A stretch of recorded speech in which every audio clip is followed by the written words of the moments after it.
बोलो जयकारा बोल मेरे श्री गुरु महाराज की जय। सभी गुरुमुख प्रेमियों से सप्रेम जय सच्चिदानंद। संसार में गुरुमुखों का जो निवास है, रहन सहन है,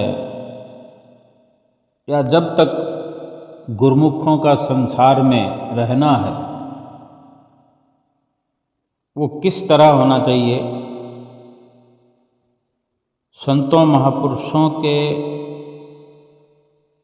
अगर विचार से समझें, उनके शुभ संकेतों को समझकर अगर गुरुमुख का संसार में रहना सही अगर समझना चाहिए तो वो एक सराय में, एक धर्मशाला में जैसे एक मुसाफिर जा कर के कमरा लेता है और कहता है कि मुझे एक दिन के लिए या 2 दिन के लिए, यानी जितना भी कहे वो यही कहेगा कि थोड़े दिन के लिए मुझे एक कमरा चाहिए। और वहाँ इसलिए कमरा लेकर रहता है, जगह लेकर रहता है कि उसको दिन भर कोई न कोई कार्य करना होता है और वहाँ पर सराय में, धर्मशाला में आकर बाकी का समय काम हो जाने के बाद आराम करता है, रात को विश्राम करता है, सुबह उठकर फिर जो बचा हुआ काम होता है, और जब काम हो जाता है फिर तो वो रहना ही नहीं चाहता। और जब तक वो कार्य उस शहर में जहाँ धर्मशाला में ठहरा हुआ है, जब तक वहाँ रहता है, काम करते हुए, आराम करते हुए, एक ख्याल उसके अंदर हर वक्त परिपक्व रहता है कि काम खत्म होते ही मैं चला जाऊंगा। उसका मन नहीं लगता वहाँ पर, उसको मन लगाना ही नहीं है, क्योंकि उसको पता है कि यहाँ मुझे रहना ही नहीं है, ये मेरा शहर ही नहीं है।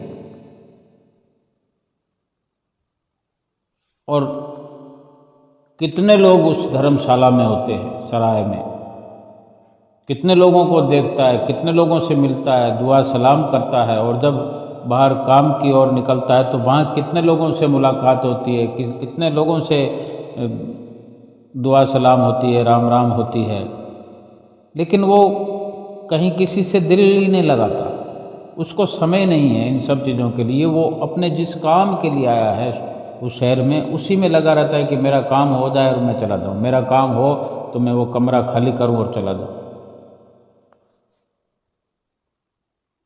जैसे मुसाफिर सराय में रहता है, या हमको भी अगर कहीं किसी शहर में जाना हो तो इसी प्रकार रहेंगे। महापुरुष हमें यह समझाना चाहते हैं कि ये संसार धर्मशाला ही है। गुरुमुख को इस संसार को धर्मशाला समझकर रहना चाहिए। जैसे भी यहाँ हम ठिकाना बनाकर रह रहे हैं, वहाँ एक मकसद के लिए इस लोक में, इस शहर रूपी लोक में आए हैं, और जिस काम को करने के लिए आए हैं, रात और दिन उस कार्य में लग कर रहना है। इस जगह पर रहते हुए जितने लोगों से मिलना जुलना है, प्रेम प्यार है, सब कुछ है, बाहर आते जाते, काम को करते, सब कुछ करते हुए जितने लोगों से जहाँ जहाँ भी दुआ सलाम है, जो कुछ भी है, लेकिन ख्याल अपने अंदर ये परिपक्व होना चाहिए कि मुझे अपना काम करते ही, मेरा काम होते ही मुझे जाना है, मुझे जाना है, मुझे जाना ही है। ये मेरा असली ठिकाना नहीं है इस लोक में, इस मृत्यु लोक में मेरा असली ठिकाना नहीं है। मैं किसी कार्य के लिए आया हूँ, वो कार्य पूर्ण करके जाना है। तो फिर दिल तो लगेगा ही नहीं, दिल लगाना भी नहीं है। अपने मन को केवल और केवल उस काम को करने के लिए एक मजबूरी के तहत वो काम हो जाए बस, इसलिए ऊपर ऊपर से अपने आप को रोकना है और रोकना पड़ेगा, ये ख्याल हर वक्त बना रहेगा। जैसे मुसाफिर धर्मशाला में रात भर रुकता है, दिन में काम करता है, कई बार सिर्फ एक रात के लिए रुकना होता है, जिनका बड़ा काम होता है 2 रात रुकना पड़ता है, 4 रात रुकना पड़ता है। वहाँ से धर्मशाला को खाली करते हुए, कमरे को खाली करते हुए खुशी होती है उसे, और उस वक़्त ही नहीं, वो लगातार इस प्रयत्न में होता है, ये प्रयत्नशील रहता है, उस जगह को खाली करने की खुशी अपने अंदर संजोए रहता है कि कब ये जगह खाली करूँगा। ये संसार जब गुरुमुख के समझ में आ जाए कि ये धर्मशाला है और ये खुशी मन में बनने लगे कि मैं जिस दिन इसको खाली करूँगा वो मेरे लिए खुशी का दिन होगा, ऐसा विचार आने लगे, ऐसा कार्य गुरुमुख को करना है। महापुरुष फरमाते हैं कि संसार से आम लोग जो जाते हैं, यानी जो मृत्यु को प्राप्त होते हैं, वो उस मृत्यु से दुनिया डरती है, और डर ये है कि वो मरना नहीं चाहते, इस दुनिया को छोड़कर जाना नहीं चाहते। डर अगर लगा रहे, मृत्यु का भय लगा रहे कि मृत्यु याद रहे, भय का ये मतलब होना चाहिए कि मृत्यु याद रहे, बल्कि आम संसारी इंसान मृत्यु से डरता इसलिए है कि वो मरना चाहता नहीं, और इसी के तुलना में जो गुरुमुख का, एक संत का, सेवक का इस संसार से जाना है, जो मृत्यु की बात हम करते हैं, महापुरुष फरमाते हैं कि जिस मरने से जग डरे, मेरे मन आनंद, कब हूँ मरी है, कब हूँ पाइए पूर्ण परमानंद, कि मृत्यु के बिना पूर्ण परम आनंद की प्राप्ति नहीं हो सकती, क्योंकि वही तो परीक्षा है। जब तक परीक्षा नहीं आएगी, रिजल्ट नहीं आएगा, हमारे हाथ में मार्कशीट नहीं आएगी, प्रगति पत्र नहीं आएगा, तो तरक्की कैसे होगी? रिजल्ट अगर अटका पड़ा रहेगा तो आगे का मार्ग प्रशस्त नहीं होगा। क्या पता लगेगा कि हमने क्या पढ़ाई की है, क्या हमारा रिजल्ट है, क्या हमारी कंडीशन है। इसलिए संतों का कथन है कि जिस मरने से दुनिया डरती है, जिस मरने से जग डरे, मेरे मन आनंद, उसी मृत्यु से आनंद की अनुभूति होती है, आनंद की प्राप्ति होती है, क्योंकि मरने से ही, इस शरीर के विनशने से ही, इस ये जीवात्मा जो है इस शरीर रूपी मकान के अंदर आई है, इस धर्मशाला में। ये जो संसार है सराय है, ये संसार धर्मशाला है। इस संसार में जो ये शरीर रूपी मकान किराए पर लिया है, इस जीवात्मा ने किराए का मकान है ये, और इस संसार में रहकर अपना निजी काम करने के लिए ये मकान लिया है और मकान दिया है। इस सराय के मालिक ने, धर्मशाला के मालिक ने इस मकान को कुछ समय के लिए दिया है, और अपना काम करने के लिए जो आया है ये जीव, वो अपना काम कर रहा है या नहीं, और अपना काम कर रहा है, अपना काम है मालिक की भजन बंदगी, वो कर रहा है, उस काम को लगातार कर रहा है, तो मन में ये ख्याल अवश्य बना रहेगा कि मैंने अपना काम करते ही यहाँ से जाना, और हर पल, हर दिन, हर घंटे ये ख्याल बना रहेगा और बना रहना चाहिए। चित्त को उठा कर के रखना, चित्त को लगा कर नहीं रखना। संत फरमाते हैं, महापुरुष फरमाते हैं, जाको रहना उत घर, जाको रहना उत घर, वो क्यों जोड़े इत, जैसे पर घर पाहुणा रहे उठाए चित्त।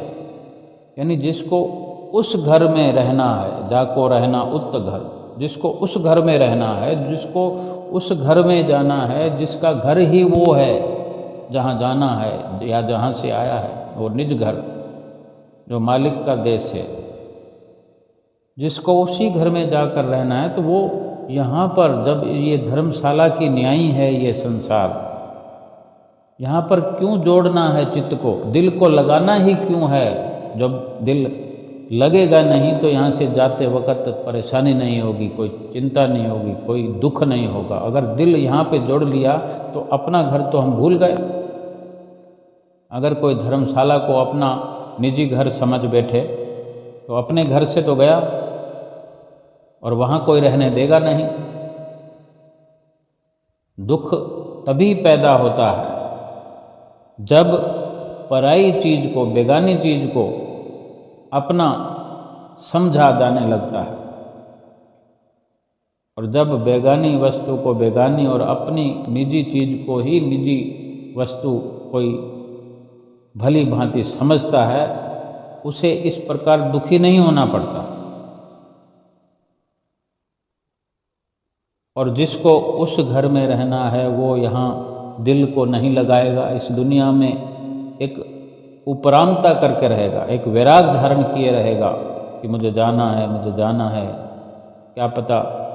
और वो मालिक के हुक्म का भी ख्याल रखता है कि मुझे जाना है, लेकिन मेरे मालिक ने जब भी आदेश करना है, अचानक से करना है, तो वो जो अचानक इशारा आएगा उस वक़्त का मुझे पता नहीं है कि किस वक़्त आदेश आ जाए। हो सकता है मैं रात को सोया हूँ और उसका हुक्म आ जाए, कहीं कार्य में, सांसारिक कार्य में हूँ,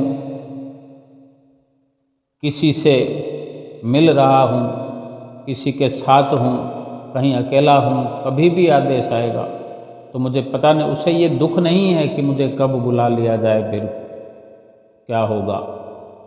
उसको ये सचेतता है कि अगर किसी भी वक्त संदेश आना है, उस संदेश पर वो राजी है और अपने आप को हर वक्त तैयार रखता है कि जिस भी वक्त मालिक मुझे बुलाए मैं तैयार हूँ। ये मकान खाली करके तुरंत चला जाऊंगा और इसका किराया, पर्ची, रसीद कटाने की ज़रूरत नहीं है। वो एडवांस हर पल इस शरीर रूपी मकान का किराया जमा कराता है। ये गुरमुख का रहना है संसार में। गुरमुख इसी प्रकार से रहता है, इसीलिए दुखी नहीं होता, कभी दुखी हो नहीं सकता, जो इस शरीर रूपी मकान का किराया देता है। अब विचार करने की बात है कि इसका किराया क्या है और इसका किराया किसको देना है। इसका किराया उसको देना जिसने ये मकान दिया हमें। किसने दिया? भगवान ने दिया। भगवान को कैसे देना है कि भगवान का नाम जपना है। हमारे भगवान श्री गुरु महाराज जी हैं, तो नित्य प्रति हमें अपने वचनों में जो फरमाते हैं कि ये इस प्रकार पांचों नियमों की पालना करनी है, शरीर से सेवा करनी है, शरीर से शुभ निष्काम कर्म करते हुए श्री आरती, पूजा, सत्संग, जिह्वा से क्या, हाथों पैरों से क्या, आँखों से क्या, पूरे शरीर से जो भगवान के प्रति, भगवान की महिमा का गायन करना है। और ये जो जीवात्मा इस शरीर में किराए पर रहता है, ये जीवात्मा जो भगवान के नाम की खुराक को रात और दिन प्राप्त करता है, इससे इस मकान में रहकर हर वक्त वो हष्ट पुष्ट बलवान रहकर जीवात्मा जितने दिन इस शरीर में तब तक खुशहाल रहती है। और यहाँ से जाने पर खुशी खुशी मकान खाली करके अपने निज घर में, क्योंकि कार्य हो गया, यही कार्य करने के लिए आया था। भगवान ने इसी शर्त पर ये शरीर रूपी मकान दिया था और इस जीव ने भी इस वादे के साथ ये मकान किराए पर लिया था कि मुझे एक बार ये मौका दो, मैं आपका भजन कीर्तन करूँगा। यही शर्त थी भक्त और भगवान के बीच में। अगर भक्त गुरुमुख सेवक अगर ये कार्रवाई कर रहा है तो भगवान की, सतगुरुदेव भगवान की, महापुरुषों की, सतपुरुषों की कितनी प्रसन्नता होगी, ये किसी से पूछने की ज़रूरत नहीं है। जिसने जो वादा किया है, संसार में जितने वादे इंसान जहाँ जहाँ करता है, अगर वो पूर्ण तौर पर उसी वादे पर चलता है तो जिससे वादा किया जाता है उससे वादा निभाया जाए तो उसकी कितनी प्रसन्नता मिलती है, कितनी तारीफ़ होती है। जगह जगह तारीफ़ होती है कि अमुक आदमी ने ये वादा किया था और उसने समय पर निभा दिया, समय से पहले ही निभा दिया। कितनी जगह उसकी इस नेक नामी की तारीफ़ होती है। और भगवान के साथ ये जीव कितने ही समय तक पुकार करता रहा और ये वादा करता रहा कि हर पल भगवान नाम के साथ मैं व्यतीत करूँगा, भगवान का नाम लेता रहूँगा। और ये गनीमत अवसर जब भगवान ने दिया तो सही मायने में भगवान ने संत रूप में अपने साथ अपने चरण शरण में भी लगाया। भगवान ने अपना बिरद रखा है। हमें भी अपना वादा याद रखते हुए हर पल कार्य करना चाहिए जो भगवान ने संत रूप में अवतरित होकर हमें अपनी चरण शरण में लगाया है, नाम की बख्शिश की है, इस संसार में रहने के तौर तरीके सिखाए हैं, आगे जाने का मार्ग प्रशस्त किया है, इस लोक में भी सुखी रहने का आशीर्वाद हर पल मिलता है और आगे भी सुखों की दुआ हमें मिलती रहती है। ऐथे मिलन वड्डी आइयाँ ते अगे मोक्ष द्वार। यहाँ भी हमारी बड़ाइयाँ हो रही हैं और आगे भी मोक्ष द्वार हमें मिलता है। ये भगवान की कितनी रहमत है, उनके रहमो करम पर हमारा एक एक पल व्यतीत होता है। और इस बात का ख्याल बना रहे, चाहे हम भगवान को याद करें ना करें, उनका रहमो करम तो हम पर है ही, तो क्यों ना उनके रहमो करम को सामने रखकर उनका शुक्राना करते हुए वक्त व्यतीत किया जाए, हर पल गुजारा जाए और उन्हीं के कहे अनुसार उनके बताए रास्ते पर चला जाए। भजन बंदगी के मार्ग को ग्रहण करके भजन बंदगी के ख्याल से ही कि इसी असली काम के लिए, इस अपने निज काम को करने के लिए मैं आया हूँ, तो उसी काम में लग करके अपना समय व्यतीत करते हुए हर पल ख्याल रखा जाए कि मुझे कभी भी किसी भी वक्त जाना पड़ सकता है, और अपनी तैयारी करके रखे। और जिसको तैयारी करके रखनी है वो फिर किसी से दिल क्यों लगाएगा, क्यों चित लगाएगा, कोई ऐसा कार्य नहीं करेगा, उसको रहना ही नहीं है। और आम संसार को अगर हम देखते हैं, बड़े बड़े प्रोग्राम बनाते हैं, बड़े बड़े वादे बांधते हैं, बड़े बड़े जो उम्र भर के या वर्षों या सदियों जीने जैसी बातें करते रहते हैं। अगले साल ये करेंगे, 5 साल के बाद ये करेंगे, 10 साल के बाद ये हो जाएगा। किसी के पास रुपया है तो वो रुपये के बारे में प्लानिंग करता है कि आज इतना है, 10 साल के बाद इतना हो जाएगा, 5 साल के बाद इतना हो जाएगा, ये ऐसा करेंगे, वे वैसा करेंगे। हर क्षेत्र में वो इसी प्रकार की बातें करते हैं। उनको मृत्यु याद ही नहीं है, जैसे उन्होंने मरना ही नहीं है।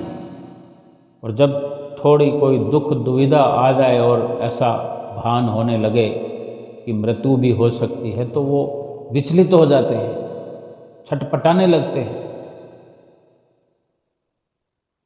और अगर इस तरीके से ना जीकर एक गुरुमुख का जीवन जिया हो तो मरना तो पड़ेगा। दुखी होने से क्या होगा? और जो शरीर पर दुख आते रहते हैं समय समय पर, वो भी जो आने हैं वो तो आएंगे ही। दुखी होने से छुटकारा तो नहीं मिलेगा। दुखों को छुड़ाने का जो यत्न है वो करने से दुखों से छूट सकते हैं, बिल्कुल हल्के में छूट सकते हैं, आसानी से दुख को भोगा जा सकता है।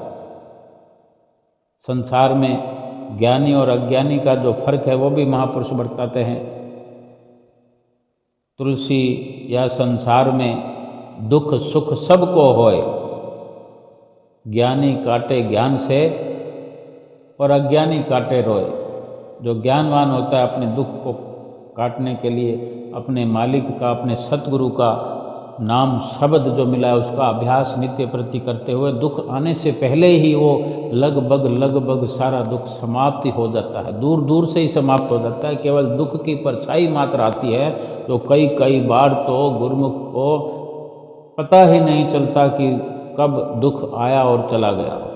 लेकिन इसका एहसास उसको हर वक्त रहता है कि इस संसार में ये खुशहाल ज़िंदगी में जी रहा हूँ, जीवन व्यतीत कर रहा हूँ तो मेरे सतगुरु की मुझ पर कृपा है, जिन्होंने मुझे नाम की बख्शिश दी और नाम की कमाई मुझसे करवाते हुए दुखों से मुझे छुटकारा हर पल दिलाते रहते हैं।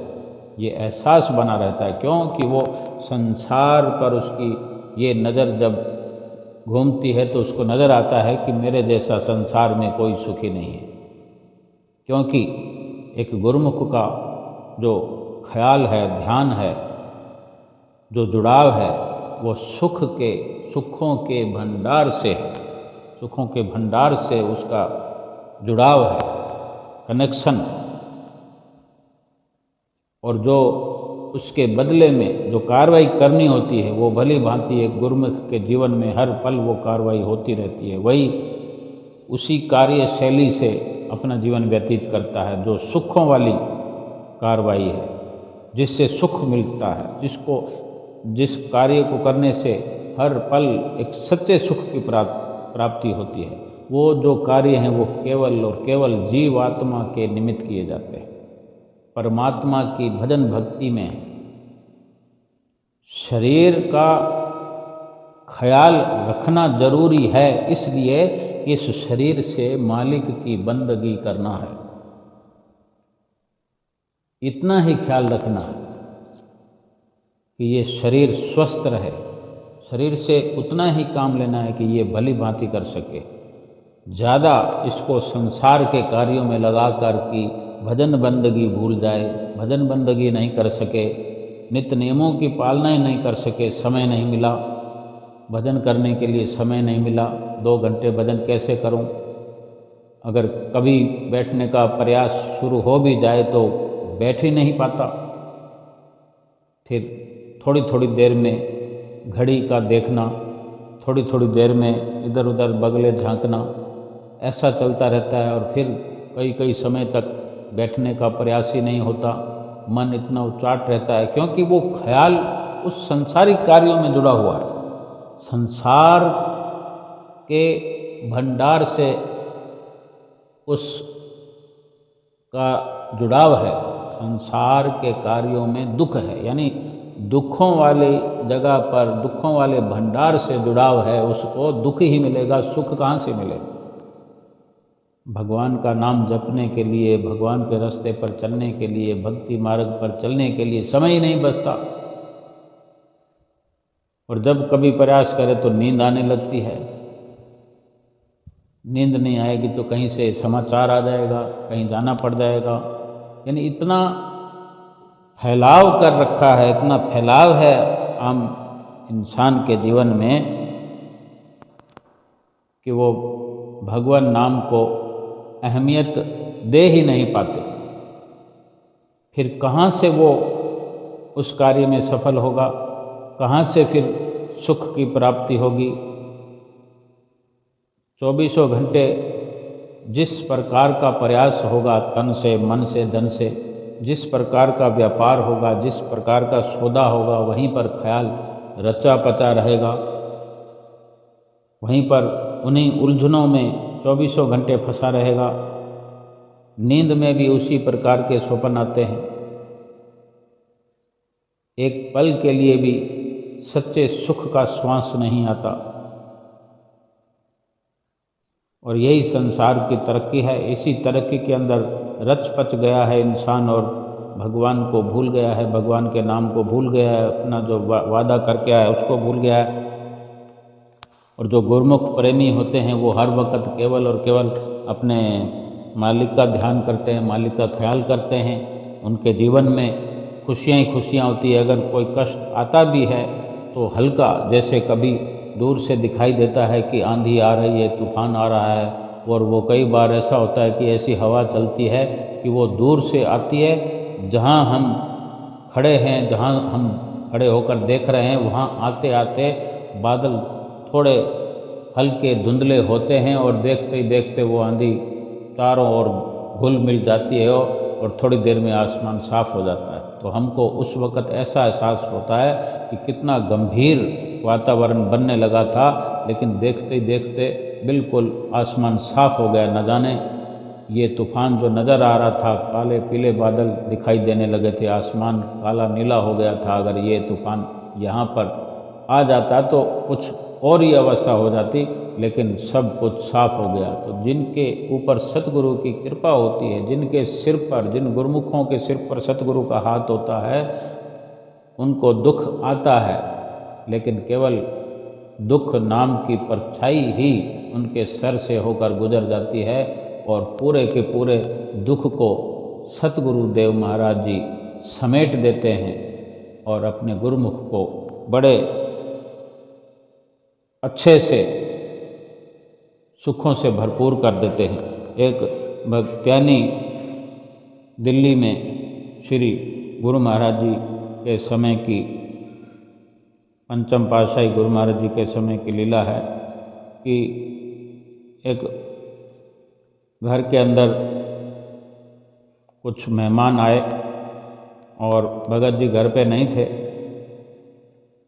कई बार हम देखते हैं कि जैसे एक दो चार लोग आ जाते हैं मिलने मिलाने के लिए, और फिर घर में जो भक्तानी माताएं बहनें होती हैं वो उनकी सेवा चाकरी में लगती हैं, और बच्चे जो होते हैं वो खेल कूद में व्यस्त होते हैं, और माताएं उनकी मेहमानों की आव भगत में व्यस्त हो जाती हैं।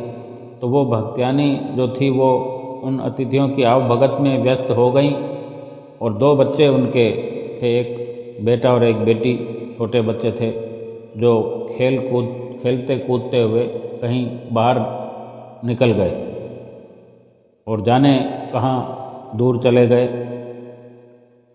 और जब मेहमानों को विदा किया तब उस भक्त्यानी को ख्याल बच्चों का आया, तो इधर उधर देखा, घर में कहीं बच्चे नज़र नहीं आए, तो बाहर देखा, गली में देखा, फिर भगत जी को फ़ोन किया,